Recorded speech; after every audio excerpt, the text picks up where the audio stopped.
Man of the మాసెస్గా పేరు పొందిన ప్రముఖ నటుడు జూనియర్ ఎన్టీఆర్ పత్రికాముఖంగా ఒక ప్రకటన చేశాడు. ఇది ఒకంత సినీ వర్గాలలో, రాజకీయ వర్గాల్లో కూడా ఆసక్తిని రేపుతూ ఉంది. ఆయన ఏమని ప్రకటన చేశాడు? అభిమానులు నా కోసం ర్యాలీలుగా, పాదయాత్రలుగా హైదరాబాద్ నగరం వస్తున్నారు. మీరు ఇబ్బందులకు గురవుతున్నారు. మీ ఆరోగ్యం గురించి జాగ్రత్త, మీ భద్రత నాకు చాలా ముఖ్యం. నేను గత సంవత్సరం కొరటాల శివ దర్శకత్వంలో దేవర సినిమా, ఆ దేవర సినిమా విజయానికి మీరు అభిమానులు, ప్రేక్షక దేవుళ్ళే దీనికి కారణం. కొన్ని అవాంతరాల వల్ల, కొన్ని ప్రత్యేక కారణాల వల్ల ప్రీ రిలీజ్ ఈవెంటు లేదు, సక్సెస్ మీట్ కూడా పెట్టలేకపోయాను. అందువల్ల నేను అభిమానులను కలుసుకునే ఆ అవకాశాన్ని కోల్పోయాను. అందువల్ల త్వరలో మీ అందరినీ కలవటానికి ఒక పెద్ద సమావేశం నేను తెలంగాణ రాష్ట్రం హైదరాబాద్లో పెట్టబోతున్నాను. దీనికి పోలీసు శాఖ అనుమతులు కావాలి. తర్వాత వచ్చిన వాళ్ళకి ఎటువంటి ఇబ్బందులు కలగకుండా, శాంతి భద్రతలకు విఘాతము కలగకుండా తగు చర్యలు తీసుకోవాలి. కనుక నేను పోలీసు శాఖతో చర్చలు జరుపుతున్నాను. కొన్ని కారణాల వల్ల ఆలస్యం అవుతూ ఉంది. పోలీసు శాఖ అనుమతి వచ్చిన తర్వాత మీకు ఆహ్వానం పంపుతాను. అయితే మీరు మాత్రం ఈ పాదయాత్రలు మానుకోండి, ర్యాలీలు మానుకోండి, మీరు కొంత సమయం నాకు ఇవ్వండి అని చెప్పి పత్రికాముఖంగా ఒక ప్రకటన విడుదల చేశాడు. ఈ ప్రకటన విడుదల చేసేసరికి జూనియర్ ఎన్టీఆర్ అభిమానుల ఆనందానికి అవధులు లేవు. వాళ్ళందరూ ఎంతో సంతోషంగా ఉన్నారు. ఇంకొక కారణం కూడా ఆయన చెప్పాడు. ఇప్పుడు ఈ సంవత్సరం నేను హృతిక్ రోషన్తో వార్ 2 అనే సినిమా తీస్తున్నాను. మరి అది ఆగస్టులో విడుదల కావాలి. కనుక నేనేమో మీరు హైదరాబాద్ వస్తే నేను సినిమా షూటింగ్లో ఉండటం వల్ల మిమ్మల్ని కలవలేకపోతే ఇబ్బంది పడతారు. అందువల్ల అభిమానులు కొంత సంయమనం పాటించి ఈ పెద్ద సభకు రండి అని ఆహ్వానం పలికాడు. దీని వెనక ఏమైనా రాజకీయ కోణం ఉన్నదా అనేది చర్చకు వస్తూ ఉంది. గతంలో జూనియర్ ఎన్టీఆర్ని 2018-19 సంవత్సరాల ప్రాంతంలో మీకేమైనా రాజకీయాల్లోకి వచ్చే ఆసక్తి ఉన్నదా అని పాత్రికేయులు ప్రశ్నించినప్పుడు నేను కళమ్మ తల్లికి దూరంగా అవదలుచుకోలేదు. కనీసం 10 సంవత్సరాల పాటు ఈ కళమ్మ తల్లిని ఆరాధిస్తూ చలనచిత్ర రంగంలో కొనసాగుతూ 10 ఏళ్ల తర్వాత తాతగారి బాటలో నేను నడవటానికి ఆలోచన చేస్తాను అని 2019లో చెప్పాడంటే 29 నాటికి ఆయన మదిలో రాజకీయ రంగ ప్రవేశం చేసే ఆలోచన చెప్పకనే అప్పుడు చెప్పాడు. ఇప్పుడు ఇదే రాజకీయ వర్గాల్లో సంచలనం లేపుతా ఉంది. మరోపక్క బాలకృష్ణకి, జూనియర్ ఎన్టీఆర్కి పచ్చగడ్డేస్తే బగ్గుమంటుంది. వాళ్ళిద్దరికీ పొసగటంలా. హైదరాబాదులో సెక్రటేరియట్ పక్క నుండి ఎన్టీఆర్ ఘాట్ దగ్గర అక్కడ ఎన్టీఆర్ జయంతి వర్ధంతి సందర్భముగా జూనియర్ ఎన్టీఆర్ ఫోటో పెట్టి వెలిసిన ఫ్లెక్సీలను బాలకృష్ణ హుకుం జారీ చేసి తన కార్యకర్తలతో ఆ ఫ్లెక్సీలను కూడా తొలగించడం అనేది ఆనాడు చర్చనీయాంశమైంది. ఇక బాలకృష్ణ మూడవసారి శాసనసభ్యుడిగా ఎన్నికైన సందర్భముగా బాలకృష్ణకి పద్మభూషణ్ అనే ఒక గౌరవప్రదమైన జాతీయ అవార్డు వచ్చిన సందర్భంగా జూనియర్ ఎన్టీఆర్ ట్విట్టర్లో ఆయన అభినందనలు తెలియజేశాడు. అభినందనలు తెలియజేస్తే ధన్యవాదాలు తెలియజేయటం అనేది చాలా సహజమైంది. కానీ బాలకృష్ణ ఏమాత్రం స్పందించలేదు. అంటే వాళ్ళిద్దరి మధ్యలో వైరము కొనసాగుతున్నదనేది విస్పష్టంగా జరుగుతూ ఉంది. జూనియర్ ఎన్టీఆర్ 2009 ఎన్నికల ముందు అప్పుడు శ్రీకాకుళం నుంచి బయలుదేరి శ్రీకాకుళం, విజయనగరం, విశాఖపట్నం, తూర్పుగోదావరి, పశ్చిమ గోదావరి, కృష్ణా జిల్లాలోంచి ఖమ్మంలో ప్రవేశించి అప్పటికి రాష్ట్ర విభజన జరగల. ఖమ్మం వచ్చినప్పుడు అక్కడ ఖమ్మంలో ఆయన ప్రమాదానికి గురయ్యాడు. అది ఒక విధంగా చెప్పాలంటే చచ్చి బతకటమే జూనియర్ ఎన్టీఆర్. అటువంటి తీవ్రమైన గాయాలకు గురయ్యాడు జూనియర్ ఎన్టీఆర్. అయితే విశేషం ఏంటంటే ఆయన ఎన్ని జిల్లాలు తిరిగినా ఆయన ప్రచారం చేసిన నియోజకవర్గాల్లో ఎమ్మెల్యేలు గెలవల. ప్రచారం బ్రహ్మాండంగా చేశాడు, కానీ ఫలితం మాత్రం ఆశించిన రీతిలో లేదు. ఇప్పుడు రాజకీయ వర్గాల్లో చర్చ ఏం జరుగుతుందంటే వైఎస్ఆర్సీపీ పార్టీలో ఉండే కొంతమంది మాజీ మంత్రులు, నాయకులు, బూతుల మంత్రులుగా పేరు పొందినవారు, వాళ్ళకి ప్రస్తుతం ఉన్న జనసేన, తెలుగుదేశం పార్టీ, బీజేపీలో ప్రవేశం ఉండదు. ఎలాగో వైఎస్ఆర్సీపీ పార్టీ ఉండదు, అది జెండా పీకేయటం తప్పదు, దానికి భవిష్యత్తు లేని పార్టీ. అందువల్ల ఇటువంటి వాళ్ళందరూ కలిసి జూనియర్ ఎన్టీఆర్ని ప్రోత్సహించి ఆయన తండ్రి పెట్టిన పార్టీ ఒకటి ఉంది, అది అన్న TDP party. Harikrishna, junior NTR తండ్రి హరికృష్ణ 1999లో చంద్రబాబు నాయుడుతో విభేదించి కొత్తగా పార్టీ పెట్టి అప్పుడు 191 నియోజకవర్గాల్లో అభ్యర్థులు నిలబెట్టాడు. ఒక్క నియోజకవర్గంలో కూడా డిపాజిట్ రాల అన్న టీడీపీకి. హరికృష్ణ గుడివాడ నియోజకవర్గంలో అప్పుడు పోటీ చేయటం జరిగింది 1999. అప్పటి వరకు హరికృష్ణకి, జూనియర్ ఎన్టీఆర్కి, ఈ కొడాలి నానికి ఎటువంటి పరిచయం లేదు. కొడాలి నాని హరికృష్ణ అన్న టీడీపీ పార్టీ పెట్టినప్పుడు అక్కడ పోటీ చేసినప్పుడు ఆయనకి సర్వము తానే ప్రధాన ఎన్నికల ఏజెంట్గా కావలసిన ఏర్పాట్లన్నీ కూడా కొడాలి నాని చేశాడు. అప్పటి నుంచి హరికృష్ణ కుటుంబంతో సాన్నిహిత్యం పెరిగింది. తదుపరి జూనియర్ ఎన్టీఆర్తో కొనసాగింది.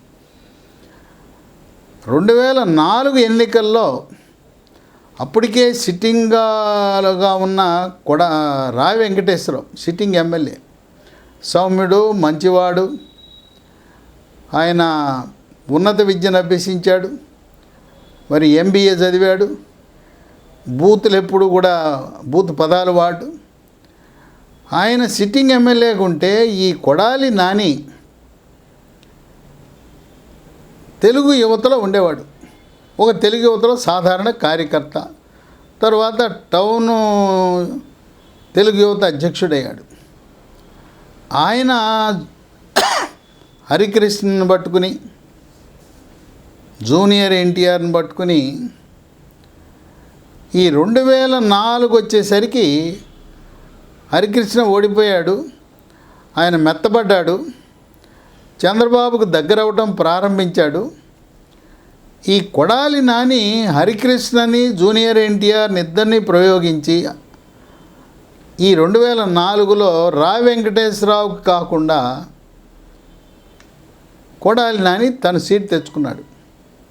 రా వెంకటేశ్వరరావు ఇండిపెండెంట్గా ఆయన నామినేషన్ వేశాడు.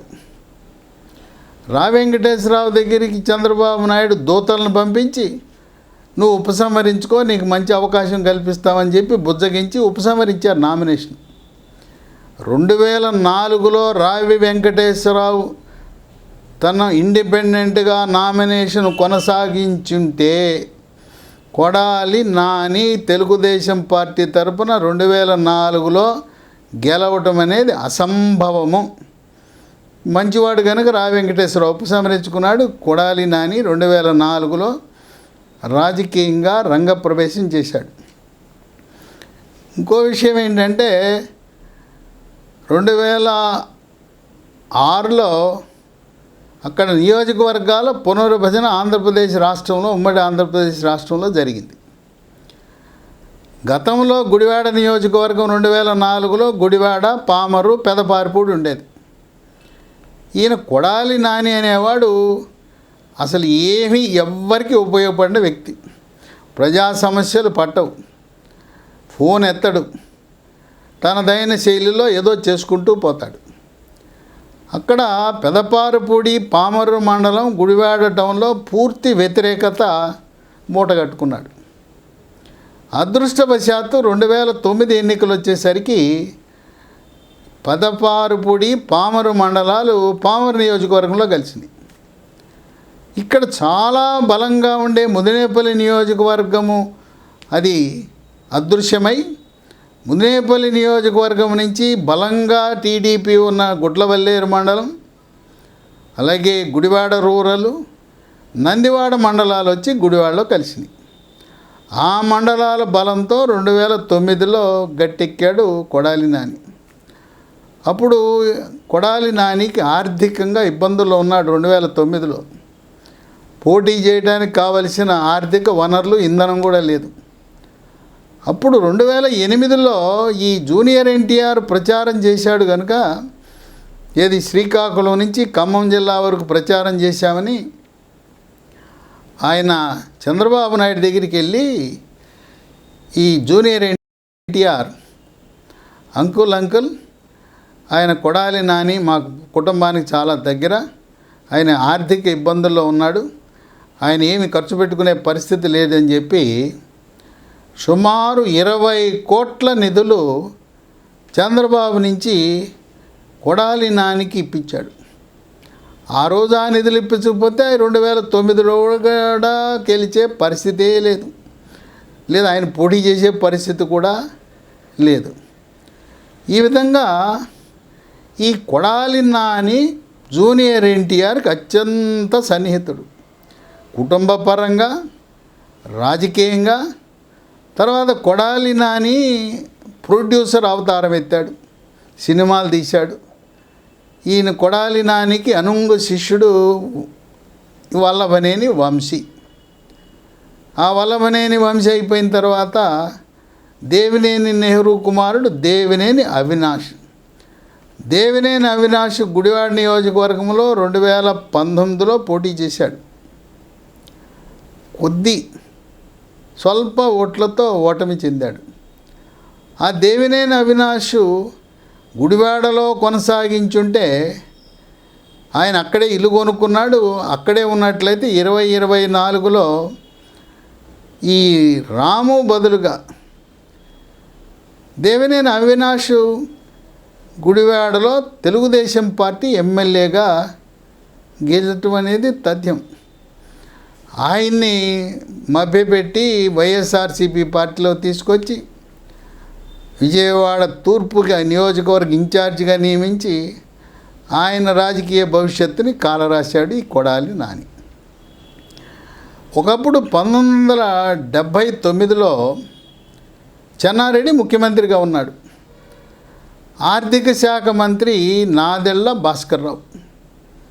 అంటే ఇప్పుడు ప్రస్తుతం జనసేనలో చక్రం తిప్పుతున్న నాదెళ్ల మనోహర్ తండ్రి నాదెళ్ల భాస్కర్రావు.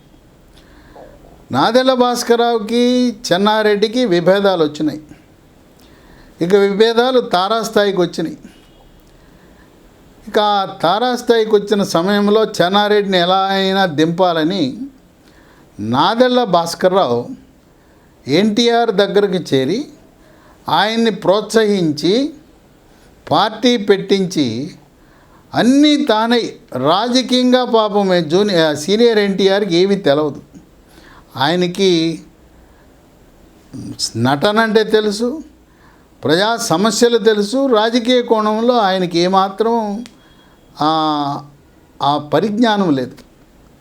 రాజకీయ పరిజ్ఞానము, ఎజెండా, ఎన్నిక, అభ్యర్థుల ఎన్నిక అన్నీ సర్వం తానే. ఆ రోజు నాదెళ్ల భాస్కర్రావు ఎన్టీఆర్ అధికారంలోకి రావటానికి వెనుక ఉండి చక్రం తిప్పాడు. ఎన్టీఆర్ పని జనంలోకి వెళ్ళటం, ప్రజాకర్షణ, ప్రసంగాలు. రాజకీయ కోణంలో నాదెళ్ల భాస్కర్రావు. ఇప్పుడు ఆనాడు సీనియర్ ఎన్టీఆర్కి నాదెళ్ల భాస్కర్రావు ఎలా ఉన్నాడో ఇప్పుడు జూనియర్ ఎన్టీఆర్కి కొడాలి నాని అదే పాత్రను పోషిస్తున్నాడు. రాజకీయంగా కావలసిన వ్యూహరచన మొత్తం చేయటం. ఇప్పుడు జూనియర్ ఎన్టీఆర్ సినిమాలు అమెరికాలో, గల్ఫ్ దేశాల్లో, బ్రిటన్లో, ఆస్ట్రేలియాలో కూడా ఆడుతున్నాయి. అక్కడ కొంతమంది పెట్టుబడిదారులు ఉన్నారు, సినిమాలు కొని ఆడిచ్చేవాళ్ళు ఉన్నారు. మొన్న ఎన్నికల్లో 2024 ఎన్నికల్లో తెలుగుదేశం పార్టీ తరఫున 4-5 ఎన్ఆర్ఐలు బాగా బ్రహ్మాండంగా విజయం సాధించారు. ఆ విజయం సాధించిన వాళ్ళల్లో పెమ్మసాని చంద్రశేఖర్ డాక్టరు, గుంటూరు పార్లమెంట్ గెలిచి కేంద్ర మంత్రి అయ్యాడు. అట్లాగే యార్లగడ్డ వెంకట్రావు గన్నవరం, అట్లాగే గుడివాడలో వెన్నిగళ్ళ రాము, అట్లాగే విజయనగరంలో గజపతి నగరంలో శ్రీనివాస్, ఇలాంటి ఎన్ఆర్ఐలందరూ కూడా విజయం సాధించారు.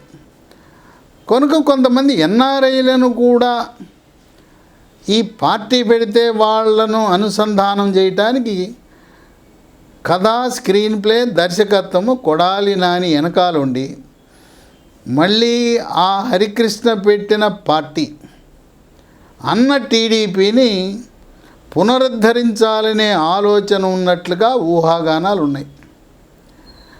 ఇప్పుడు గుడివాడలో జగన్మోహన్ రెడ్డి పార్టీలో, వైఎస్ఆర్సీపీ పార్టీలో ఉంటూ కొడాలి నాని కార్యాలయంలో ఎన్టీఆర్ ఫోటోలు ఉంటాయి. కారు మీద ఎన్టీఆర్ ఫోటో ఉంటుంది.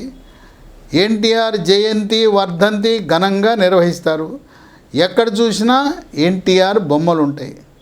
అదేవిధంగా జూనియర్ ఎన్టీఆర్ కూడా తాత సీనియర్ ఎన్టీఆర్ బొమ్మను వినియోగించుకోవటం, తండ్రి హరికృష్ణ బొమ్మను ఉపయోగించుకుని మళ్ళీ అన్న టీడీపీ ఆ పార్టీని పునరుజ్జీవించాలని, చిగురింపజేయాలని ఆలోచన ఉన్నట్టుగా వార్తలు వినబడుతున్నాయి. కృష్ణా జిల్లా నుంచి ప్రముఖంగా కొడాలి నానికి సహకరించేది వల్లభనేని వంశీమోహన్, అలాగే పేర్ని నాని, జోగి రమేష్, వెల్లంపల్లి శ్రీనివాస్, వీళ్ళందరూ కూడా ఈ జూనియర్ ఎన్టీఆర్ పార్టీకి ఈ కృష్ణా జిల్లా నుంచి సహకరించే బ్యాచ్గా వార్తలు వినపడుతున్నాయి. జూనియర్ ఎన్టీఆర్ ఆనాడు నారా భువనేశ్వరిపై కొడాలి నాని, వల్లభనేని వంశీ, నారా లోకేష్ యొక్క జన్మ గురించి వాళ్ళు చేసిన నికృష్టమైన విమర్శలను ఖండించడంలో జూనియర్ ఎన్టీఆర్ పూర్తిగా వైఫల్యం చెందాడు. సపసపగా ఏదో మాట్లాడాలి కనుక నామకే వాస్తే మాట్లాడాడు. దాంతో తెలుగుదేశం పార్టీ శ్రేణులకు, కార్యకర్తలకు తీవ్ర ఆగ్రహం వచ్చింది. ఏంటి జూనియర్ ఎన్టీఆర్ ఎందుకు సరిగా స్పందించడు? మేము జూనియర్ ఎన్టీఆర్ అని ఆయన సినిమాలు చూసి ఆయన అభిమానంతో ఫ్లెక్సీలు కట్టి మేము ఇక్కడ ఎగురుతుంటే ఈయన స్పందన నిరాశాజనకంగా ఉందని ఆనాడు శ్రేణులు ఆగ్రహావేశాలు వ్యక్తపరిచారు. అక్కడితో అవలా అనవసరంగా, అక్రమంగా, అరాచకంగా కేసులు పెట్టి చంద్రబాబు నాయుడిని అరెస్ట్ చేస్తే ఆ రోజు కూడా జూనియర్ ఎన్టీఆర్ స్పందన ఆశాజనకంగా లేదు. ఏదో నామకే వాస్తే అనే విధంగా ఉంది. ఆ విధంగా జూనియర్ ఎన్టీఆర్ యొక్క వైఖరి పట్ల తెలుగుదేశం పార్టీ నాయకులు, శ్రేణులు, కార్యకర్తలు అంతా ఆయన తీరుని తప్పుపట్టే పరిస్థితి ఉంది. కనుక ఇప్పుడు కొడాలి నాని ఆయన 2027 నాటికి నియోజకవర్గాల పునర్విభజన పూర్తవుతుంది. ఈ లోపల పార్టీ నిర్మాణానికి కావలసిన ఏర్పాట్లు ముందు ప్రతి గ్రామంలో, ప్రతి మండలంలో, ప్రతి జిల్లాలో జూనియర్ ఎన్టీఆర్ అభిమాన సంఘాలను బలోపేతం చేయటం, కొన్ని సేవా కార్యక్రమాలు చేయటం, వైద్య శిబిరాలు నిర్వహించటం. దీంట్లో భాగంగా బాలకృష్ణ బసవతారకం క్యాన్సర్ హాస్పిటల్ ద్వారా తెలుగు ప్రజల యొక్క మనసులను దోచుకున్నాడు కదా. మళ్ళీ ఇంకోటి అమరావతిలో ఇంకో బసవతారకం క్యాన్సర్ హాస్పిటల్ కడుతున్నారు. కనుక వైద్య సేవల ద్వారా ప్రజల మన్నలు, ఓటర్ల మన్నలు పొందొచ్చని జూనియర్ ఎన్టీఆర్, ఈ కొడాలి నాని వాళ్ళిద్దరూ, జూనియర్ ఎన్టీఆర్ కోకాపేటలో 6 ఎకరాల భూమి ఉంది. అక్కడ 800 కోట్ల రూపాయలతో అన్ని హంగులతో అంతర్జాతీయ ప్రమాణాలతో మరి ఎక్కడా లేని విధంగా హైదరాబాద్ నగరంలోనే నంబర్ 1 హాస్పిటల్ అనే విధంగా 800 కోట్ల ఖర్చుతో ఒక సూపర్ స్పెషాలిటీ హాస్పిటల్ నిర్మాణం చేసి తద్వారా ఈ తెలుగు ప్రజలకు సేవ చేయటము, తన అభిమాన సంఘాల వారికి తక్కువ రేటుకి ఉచితంగా కూడా సేవ చేయటం ద్వారా రాజకీయ పునాదులను బలోపేతం చేసుకోవాలనే ఆలోచన ఉన్నట్టుగా కూడా తెలుస్తూ ఉంది. ఇప్పుడు ఈ సభా సమావేశము ఏదైతే పెద్ద సభ అంటున్నాడో అది రాజకీయానికి పునాదిగా రాజకీయ విశ్లేషకులు భావిస్తున్నారు. ఇప్పుడు ఇక్కడ ఆంధ్రప్రదేశ్ రాష్ట్రంలో కాపు సామాజిక వర్గము, కాపు, బలిజ, తెలగ, ఒంటరి, తూర్పు కాపు, మున్నూరు కాపు, ఈ సామాజిక వర్గాల ఓట్లు చాలా కీలకం. అందువల్ల ఈ కొడాలి నాని అండ్ కంపెనీ కాపు సామాజిక వర్గానికి చెందిన వైఎస్ఆర్సీపీ నాయకులను సంప్రదించడం ప్రారంభించారు. దాంట్లో కాపు పెద్దలుగా చలామణైన మాజీలు, ప్రస్తుతం వాళ్ళ కాపు సామాజిక వర్గంలో గౌరవాన్ని కోల్పోయిన పెద్దలు ముద్రగడ పద్మనాభం, అలాగే హరిరామ జోగయ్య, వీళ్ళిద్దరిని కూడా సంప్రదించినట్లుగా వార్తలు వస్తున్నాయి. వాళ్ళతో పాటు కాపు నాయకులైన విశాఖపట్నం, అక్కడ గుడివాడ అమర్నాథ్, దాడిశెట్టి రాజా, అవంతి శ్రీనివాస్, ఇలాంటి వారిని గుంటూరు జిల్లాలో అంబటి రాంబాబుని సంప్రదించినట్టుగా వార్తలు వెలువడుతున్నాయి. ఇక ఫైర్ బ్రాండ్ రోజా జగన్మోహన్ రెడ్డి కంటే కొడాలి నానికి అత్యంత సన్నిహితురాలు.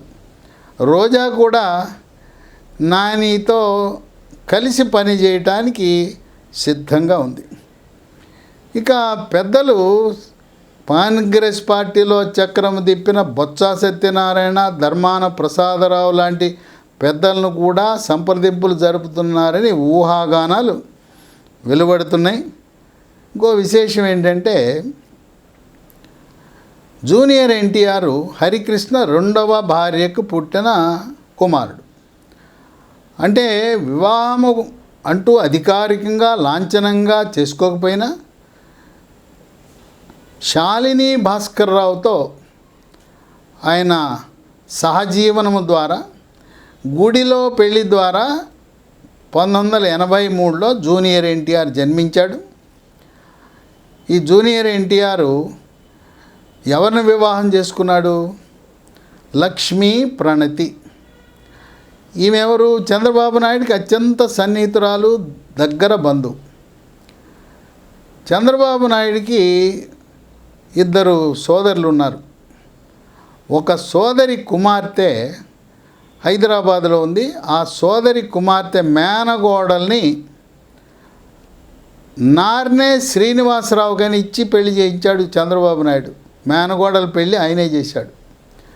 మేనగోడలు సోదరి కుమార్తె భర్త పేరు నార్నే శ్రీనివాసరావు.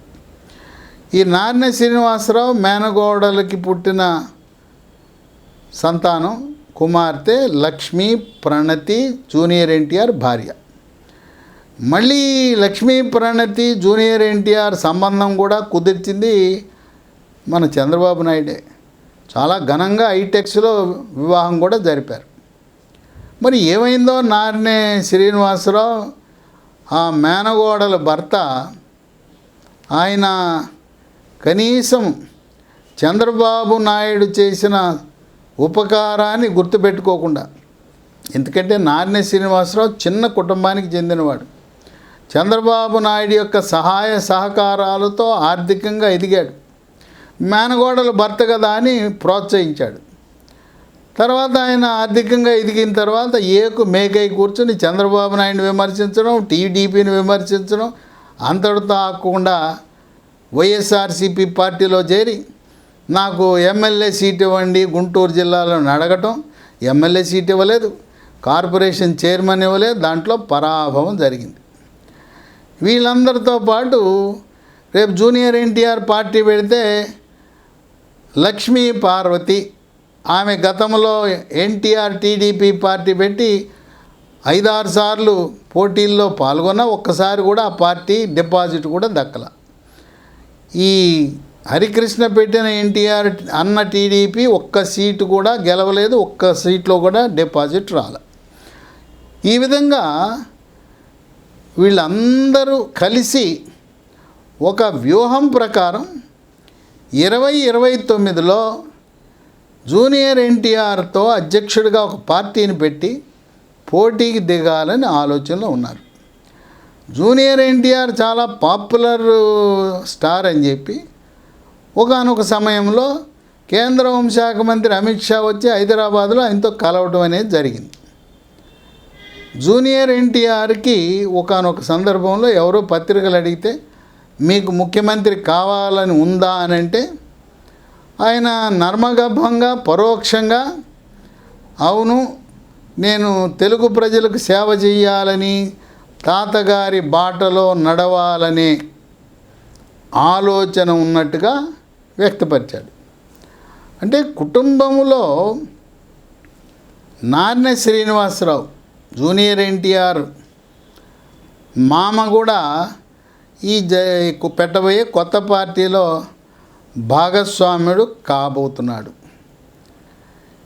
ఇది వీళ్ళ ప్రణాళిక. 2027 నాటికి ఆంధ్రప్రదేశ్లో 175 నియోజకవర్గాలు 50 పెరిగి 225 నియోజకవర్గాలు కాబోతున్నాయి. అలాగే లోక్సభ సీట్లు కూడా పెరిగే అవకాశం ఉంది. ప్రస్తుతం ఉన్న 543 లోక్సభ సీట్లు అవి 210 సీట్లు పెరగటము ద్వారా 753 సీట్లు అవ్వబోతున్నాయనే ఊహాగానాలు ఉన్నాయి. ఆంధ్రప్రదేశ్ రాష్ట్రంలో 25 లోక్సభ సీట్లు 28 కాబోతున్నాయి.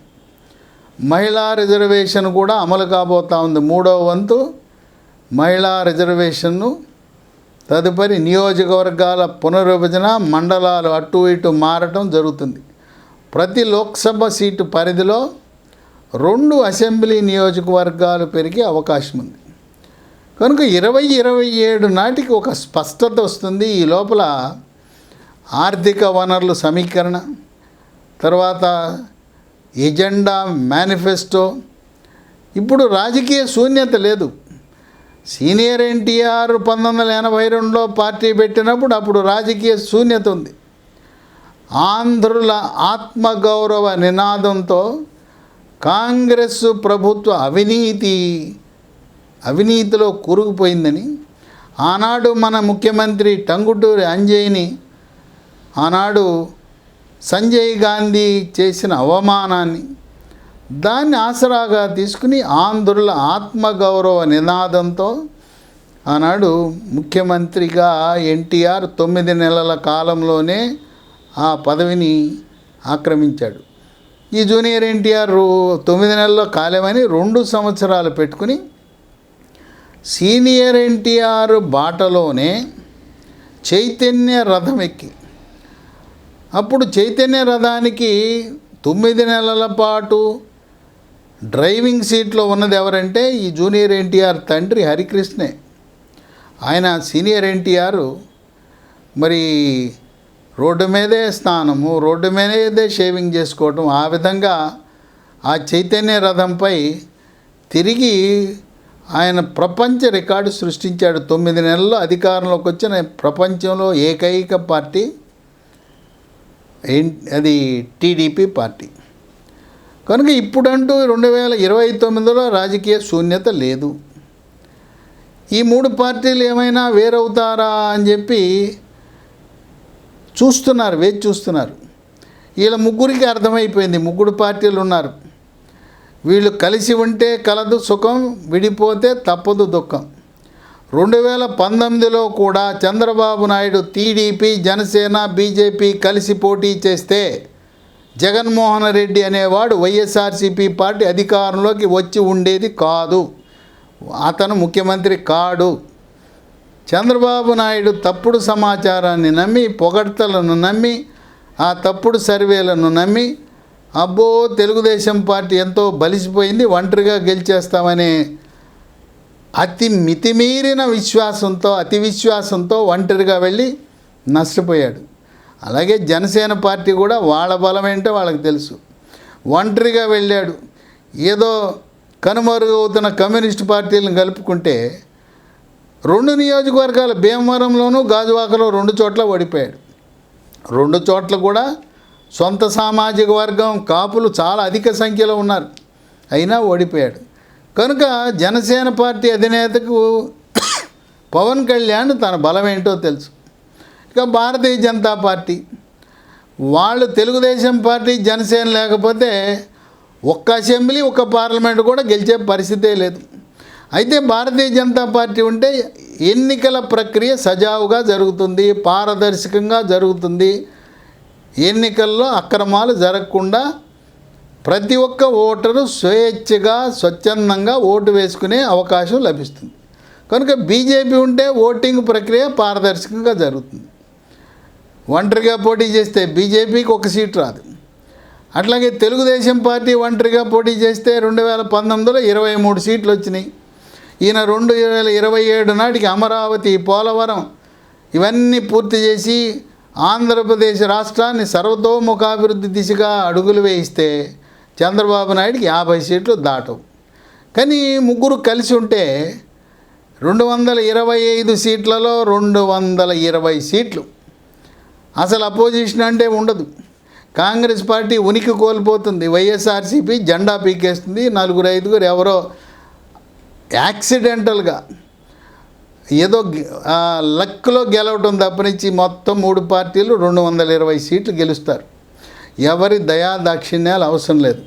కనుక ఒకసారి దెబ్బతిని ఉన్నారు కనుక 3 పార్టీలకి బుద్ధి వచ్చింది, కలిసి ఉందాం, ఎన్డీఏ కూటమి డబుల్ ఇంజన్ సర్కార్ అని దృఢంగా, బలంగా విశ్వసిస్తున్నారు. అందుకే లోకేష్ని తెర మీదకి తేవాలని కొంతమంది అత్యుత్సాహం చూపిస్తుంటే చంద్రబాబు నాయుడు, భువనేశ్వరి కరాఖండిగా చెప్పారు. వాళ్ళిద్దరూ కూడా, చంద్రబాబు నాయుడు, భువనేశ్వరిని, వాళ్ళని మనం చాలా మెచ్చుకోవాలి. ఎందుకంటే బహిరంగంగానే పవర్ స్టార్ పవన్ కళ్యాణ్ని వాళ్ళు ప్రస్తుతం ఎలా భావిస్తున్నారంటే పెద్ద కుమారుడిలా భావిస్తున్నారు, లోకేష్ కంటే ఎక్కువగా చూస్తున్నారు. భువనేశ్వరి బహిరంగంగా పత్రికాముఖంగా మీడియా ముందు చెప్పింది, ఆ రోజు ఎవరండి మా ఆయన చంద్రబాబు నాయుడు జైలుకి వెళ్తే స్వచ్ఛందంగా పిలవకుండా పవర్ స్టార్ పవన్ కళ్యాణ్ వచ్చి నేనున్నాను, తర్వాత ఆయన అప్పటికే బీజేపీలో పొత్తులో ఉన్నా బీజేపీని పట్టించుకోకుండా నేను తెలుగుదేశం పార్టీతో కలిసి పోటీ చేస్తాను, ఈ జగన్మోహన్ రెడ్డి ప్రభుత్వాన్ని అంతమయ్యే వరకు నేను విశ్రమించనని బహిరంగంగా ముందుకొచ్చాడు. కనుక లోకేష్ ఎజెండా, లోకేష్కి ఉప ముఖ్యమంత్రి, డిప్యూటీ చీఫ్ మినిస్టర్ అవడు ఎవరు? చంద్రబాబు నాయుడు బతికున్నంత కాలం ఆంధ్రప్రదేశ్ రాష్ట్రానికి ఆయనే ముఖ్యమంత్రి. ఆయన 29 కాదు, 29 తర్వాత ఇంకా 10 ఏళ్ళు, 39 వరకు కూడా ఆయన చక్కగా పరిపాలన చేయగలిగిన ఆరోగ్యము, భౌతిక ఆరోగ్యము, మానసిక ఆరోగ్యము, ఆలోచన విధానం ఉంది. ఆయన ప్రతిరోజు గంట సేపు చేసే యోగా, వ్యాయామం ఆయన్ని 100 ఏళ్ళు బతికేలా చేస్తుంది. కనుక ఆయన తర్వాత అనేది లేదు. 29లో చంద్రబాబు నాయుడు ముఖ్యమంత్రి, మళ్ళీ 34లో ఆయనే ముఖ్యమంత్రి. కనుక కనుచూపు మేరలో లోకేష్ని ముఖ్యమంత్రి ఆలోచనే ఉండదు. ఆయన డిప్యూటీ చీఫ్ మినిస్టర్గా చేయరు. ఈ టీం ఇలాగే కొనసాగుతుంది. రెండవ డిప్యూటీ చీఫ్ మినిస్టర్ అనేది ఉండబోదు. ఒకే ముఖ్యమంత్రి, ఒకే డిప్యూటీ చీఫ్ మినిస్టర్ నినాదంతో, విధానంతో వీళ్ళు ముందుకు వెళ్తారు. ఎవరు ఎన్ని నారద పాత్రలు పోషించినా తెలుగుదేశం పార్టీ శ్రేణులకు చంద్రబాబు నాయుడు హుకుం జారీ చేశాడు. ఎవరైనా లోకేష్ గురించి వేరే విధంగా మాట్లాడితే నేను సహించను, మిమ్మల్ని నేను వదులుకోవడానికి సిద్ధం, పోస్టులు పెట్టినా, ప్రచారం చేసినా, ఏం చేసినా లోకేష్ మంత్రిగానే ఉంటాడని ఆయనే స్పష్టత ఇచ్చాడు. ఇక పవర్ స్టార్ పవన్ కళ్యాణ్ ఆయన శ్రేణులకు కూడా చెప్పాడు, ఎవరు ఏమి మాట్లాడినా, ఎవరు ఏమి స్పందించొద్దు, మీరు జన సైనికులారా, ఏదో కావాలని అభూత కల్పనలు చేస్తుంటారు. ఈ సోషల్ పోస్టులు, సోషల్ మీడియా నమ్మద్దు, పత్రికలు, మీడియాలో వార్తలు నమ్మద్దు. చంద్రబాబు నాయుడు ముఖ్యమంత్రి, ఆయన బతికున్నంతకాలం ఆయన ముఖ్యమంత్రి, నెంబర్ 2 స్థానంలోనే నేను పరిమితం. చంద్రబాబు నాయుడు దగ్గర నేను నేర్చుకుంటాను పరిపాలన. ఆయన ఉన్నంతకాలం వేరే వాళ్ళ ప్రసక్తే రాదు అని ఆయన కూడా స్పష్టత ఇచ్చి, ఈ విధానానికి కట్టుబడి ఉన్నవారే జనసేనలో కొనసాగించండి అని చెప్పి ఆయన కూడా స్పష్టత ఇచ్చాడు. ఇక సినిమా స్టార్లు అందరూ కూడా రాజకీయాల్లో రాణించాలని ఉవ్విళ్ళు ఊరుతుంటారు. ఉత్తర భారతదేశం వాళ్ళకి ఈ రాజకీయంగా ఈ ఒక చెప్పాలంటే రాజకీయ గుల అనాలి, అది లేదు. ఎప్పుడైతే ఎంజి రామచంద్రన్ తమిళనాడు రాష్ట్రంలో రాణించాడో, ఇది దక్షిణాది రాష్ట్రాల్లో పట్టుకుంది. ఈ రాజకీయ నాయకుగా కావాలని సినిమా స్టార్లు ఉవ్విళ్ళు ఊరుతున్నారు. ఎవరు కూడా దీంట్లో సఫలీకృతమైన జాబితాలు ఏమి లేవు. ఒక్క ఎంజి రామచంద్రన్ పెట్టిన ఆల్ ఇండియా అన్నా డిఎంకేని జయలలిత పోషించింది. ఆమె పెట్టింది కాదు, ఆ పార్టీని పోషించింది. ఇక తమిళనాడులో వరుసగా అనేక మంది పార్టీలు పెట్టారు, విఫలమైపోయారు. పెద్ద పెద్ద స్టార్లు అడ్రస్ లేకుండా పోయారు. రజనీకాంత్ అడ్రస్ లేదు, పెట్టాడు, పోయింది. ఇక కమల్ హాసన్ అయితే ఆయన కోయంబత్తూరులో శాసనసభకు పోటీ చేసి ఒక సాధారణ గృహిణి బీజేపీ మహిళ వనతి శ్రీనివాసన్ అనే ఆమెతో పోటీ చేసి ఓడిపోయాడు. కమల్ హాసన్ దిక్కు లేకుండా పోయాడు. విజయకాంత్ అడ్రస్ లేడు. ఇక గతంలో శరత్ కుమార్ పార్టీ పెట్టి పోయాడు. కార్తీక్ అడ్రస్ లేకుండా పోయాడు. శివాజీ గణేషన్ పార్టీ పెట్టాడు, అడ్రస్ లేడు. భాగ్యరాజు పెట్టాడు, పోయాడు. 24లో విజయ్ అనే ఆయన పార్టీ పెట్టి ఆయన కూడా కనుమరుగవుతున్నాడు. ఇక కర్ణాటకలో ఉపేంద్ర అని ఒక ప్రముఖ నటుడు ఆయన పెట్టాడు, ఆయన అడ్రస్ లేకుండా పోయాడు. కనుక రాజకీయ శూన్యత లేకుండా, తర్వాత ప్రజల యొక్క ఆకాంక్షల మేరకు ఈ కూటమి ప్రభుత్వం బ్రహ్మాండంగా పనిచేస్తుంటే, ఈ రాజకీయ నిరుద్యోగులుగా ఉన్న ఈ కొడాలి నాని ఈయన బృందం అంతా కలిపి హైదరాబాదులో కూర్చుని వీళ్ళన్నీ ఎన్ని ప్రణాళికలు రచించినా హరికృష్ణ పార్టీ అన్న టీడీపీ అడ్రస్ లేకుండా ఎలా పోయిందో, అదేవిధంగా జూనియర్ ఎన్టీఆర్ పార్టీ పెట్టినా దానికి ఆదరణ ఉండదు. అయితే ఒకటి జరుగుతుంది, ఆయన చైతన్య రథము మీద ప్రయాణము చేస్తూ వెళ్తున్నప్పుడు సభలకు జనం వస్తారు. ఒకానొకప్పుడు లక్ష్మీ పార్వతి ఎన్టీఆర్ టీడీపీ పార్టీ సమావేశాలకు జనము విపరీతంగా వేల సంఖ్యలో వచ్చారు. అది చూసి అబ్బో లక్ష్మీ పార్వతి ముఖ్యమంత్రి అయిపోతుంది అనుకున్నారు. జనం వస్తారు, జూనియర్ ఎన్టీఆర్ మాటలు వింటారు, చూస్తారు, వెళ్తారు. మళ్ళీ జనసేన, తెలుగుదేశం, బీజేపీ పార్టీకి పట్టం కట్టడం తథ్యం. కనుక వీళ్ళు ఎన్ని ప్రణాళికలు రచించినా ఇవన్నీ కూడా వృధా ప్రయాస కాబోతున్నాయి. వీళ్ళు ఆ నెల్లూరు జిల్లాలో మరొక బూతుల మంత్రి ఉన్నాడు, ఆయన దంత వైద్యుడు డాక్టర్ అనిల్ కుమార్ యాదవ్. ఆయన కూడా వీళ్ళు కలుపుకొని జూనియర్ ఎన్టీఆర్ని ప్రోత్సహించి పార్టీ పెట్టాలనే ఆలోచనలో ఉన్నారు. ఏదేమైనా జూనియర్ ఎన్టీఆర్ పార్టీ పెట్టినా ఆయన రాణించటం, గెలుపు సాధించటం అసాధ్యమని చెప్పి రాజకీయ విశ్లేషకులు భావిస్తున్నారు.